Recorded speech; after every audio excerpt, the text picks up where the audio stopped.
السلام عليكم، كل سنة وانتم طيبين. النهاردة فطرنا اليوم بقى هنعمل ايه؟ فراخ بانيه. بدقدقها كده خالص كده، افردها. انا بعمل على قد ما بعرف يعني. هنا يا دي الفراخ كنت هتبلها واسيبها بتاع ساعة ساعتين. اداها بتاع ده توابل فراخ وفلفل اسود وبابريكا وكركم وبصل بودر وتوم بودر. أهي. وهنا بصلة مبشورة ناعمة خالص، ناعمة خالص. وده وده ملح برضه حطيناه، وتبلتهم كده، قلبتهم في بعضيهم كده. وكان في زبادي وممكن لبن. زبادي قضيتهم كده.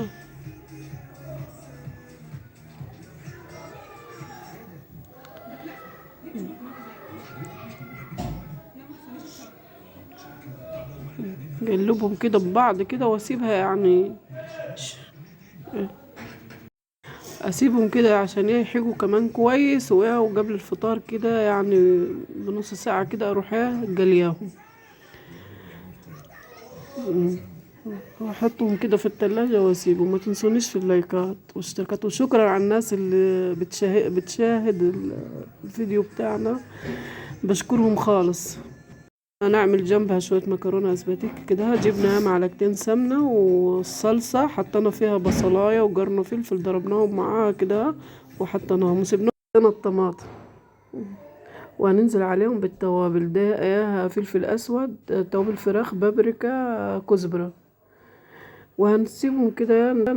سوري نسيت الملح. هنسيبهم يتقلبوا كده، هقلبهم كده شوية كده عشان التوابل تعمل في بعضيها. واغطيهم بعد كده، اسيبهم يتسبكوا شوية. وبعد كده بسلق المكرونة انا.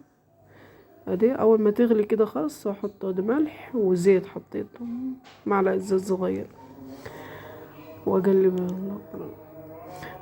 وما تغلي كده خالص المية بتاعت المكرونة هحط فيها. اجي هنا وقت بقى ايه، هنحط ده بقسماط مطحون، وده دقيق عشان هتبل البانيه.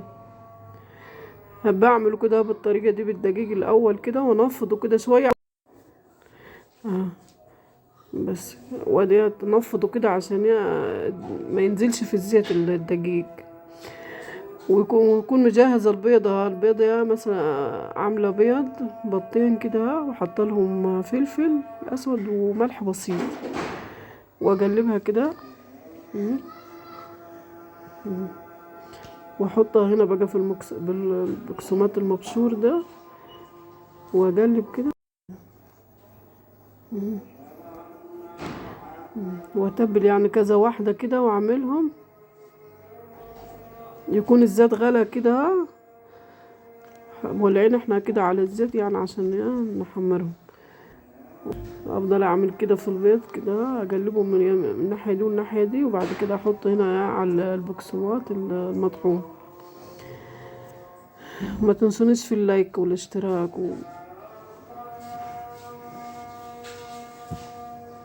واقلب كده كده، واقلب كده يمين كده وكده. وبعد كده احطهم في الطاسة، يكون الزيت سخن.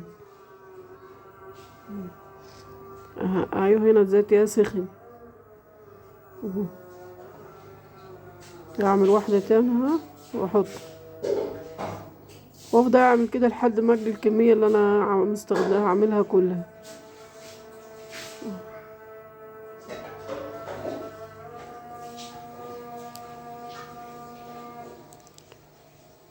سهل، حاجة سهلة خالص، حاجة خفيفة كده.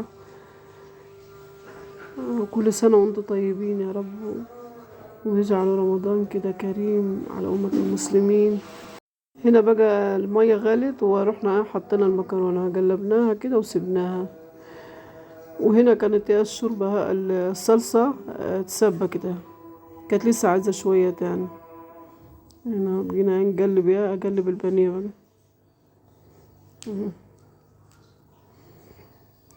انا بقلي كده، وكان المغرب قاعد له دقايق ويأذن.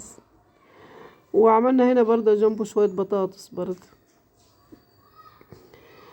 عشان العيال بيحبوا ياكلوه معاه جنبه بطاطس ومكرونة. هاد البانيه بس انا محمرة قوي، بحبه محمر قوي. وادي افطرنا، وكل سنة وانتم طيبين، وتفضلوا معنا، وما تنسونوش في اللايكات والاشتراكات. انا عارفة انتوا بتشاهدوا بس ما فيش لايكات واشتراكات، يا ريت ما تنسونيش في اللايكات والاشتراكات. وشكرا كل اللي بيتابعني، يا رب يخليه.